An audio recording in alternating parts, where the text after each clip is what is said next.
There are many differences and similarities when looking at civilian life and life on a military base.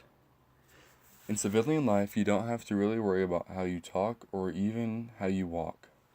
A soldier is supposed to act and conduct themselves according to the military guidelines at all times. There are rules for everything a soldier does, from how they should walk to how they should talk. A soldier is supposed to walk erect, hands at their side, hands cuffed at the middle joints. The arm should swing 9 inches to the front and 6 inches to the rear. A soldier has to address the person they are speaking to in the correct manner. They will acknowledge an officer as sir or ma'am, and enlist them by his or her proper rank. Living in a regular civilian society, you won't have as much security as you would when living on a military base. Obviously, a military base is going to be a lot more protected because a military base contains protection for our country and top secret information. We clearly don't have that kind of stuff in our everyday U.S. home. What was it like when you first arrived, like at the military base? Whenever you had to go there. Well, basically, what happens is you have to get on a list to be able to get base housing. And so that can take a while. You have to have a minimum of two children. And so we got in pretty early, and it was pretty cool because they're usually much bigger houses than you can afford in the civilian neighborhoods. And they're on the base where you have like pretty much everything you can possibly think of in terms of entertainment, recreation, and so it's a good lifestyle. They do have curfews and stuff, so you have some ups and you have some there's some other things you give up, some pros and cons, but overall it's a good experience. In the civilian world, even garnering a job doesn't guarantee a paycheck.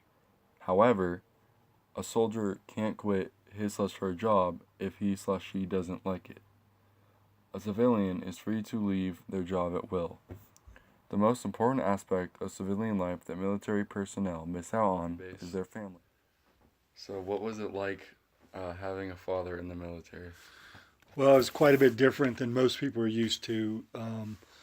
My father was on what's known as a fast attack nuclear submarine, fast attack, and so basically he was gone for 6 months at a time, um, every year. So he was home 6 months and gone out to sea for In six the months. military, your job is chosen by assessment, which may limit your career choices.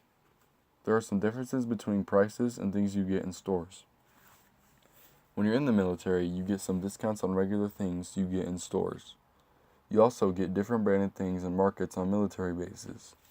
Fast food places have discounts for everything you get and for every person that lives on the base. Education is a real big difference in the military versus civilian life.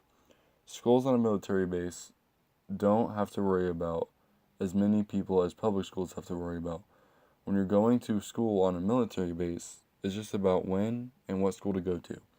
Regular civilians need to worry about the types of kids in the schools, the quality of the education, the environment, and the community it is in. They also struggle with paying for college, applying for grant and student loans and scholarships.